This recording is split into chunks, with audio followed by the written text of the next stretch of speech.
AFC champions league এলিটের West জোনে Al Hilal ও আল আহলি দুই সৌদি প্রো লিগ জায়ান্টটি বড় জয় তুলে নিয়ে নকআউট পর্বে নিজেদের অবস্থান শক্ত করেছে। সংযুক্ত আরব আমিরাতে আল শারজাকে 1-0 গোলে হারিয়ে ওয়েস্ট জোন টেবিলের শীর্ষে নিজেদের নিখুঁত রেকর্ড ধরে রেখেছে আল হিলাল। এদিকে ডিফেন্ডিং চ্যাম্পিয়ন আল আহলি বাগদাদে দুর্দান্ত পারফরম্যান্সে আল শোরতাকে 5-0 গোলে উড়িয়ে দিয়ে নকআউট পর্ব নিশ্চিত করেছে। 22 ডিসেম্বর টানা 6 ম্যাচে 6 জয়ে পূর্ণ 18 পয়েন্ট নিয়ে শীর্ষে রয়েছে সিমোনে ইনজাগির দল। শারজাতে অনুষ্ঠিত ম্যাচে শেষ মুহূর্তে মালকমের করা একমাত্র গোলই পার্থক্য করে দেয়। এই জয়ের মধ্য দিয়ে আগেই নকআউট পর্ব নিশ্চিত করা আল হিলাল গ্রুপ পর্বে নিজেদের আধিপত্য আরও জোরালোভাবে প্রতিষ্ঠা করল।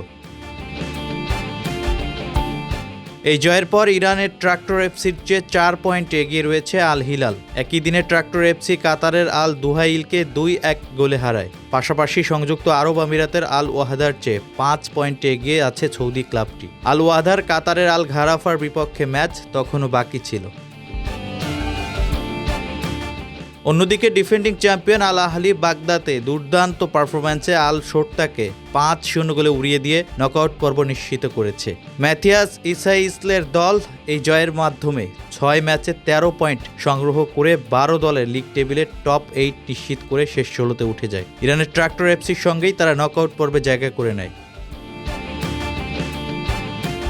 ম্যাচের 30 মিনিটে ইভান টোনির কাটব্যাক থেকে রাজার ইবানেজ গোল করে আল আহলিকে এগিয়ে দেন। বিরতির পরপরই গালেনোর থ্রু পাসে দৌড়ে গিয়ে ব্যবধান দ্বিগুণ করেন টোনি। এরপর গালেনো টাইট অ্যাঙ্গেল থেকে গোল করেন। ম্যাচের শেষ দিকে ছালে আবু আল সামাদ ও জিয়াদ আল জোহানি গোল করে বড় ব্যবধানে জয় নিশ্চিত করেন। নভেম্বর মাসে শারজা এফসির কাছে অপ্রত্যাশিত হারের পর এই ম্যাচে শক্তভাবে ঘুরে দাঁড়ায় আল আহলি।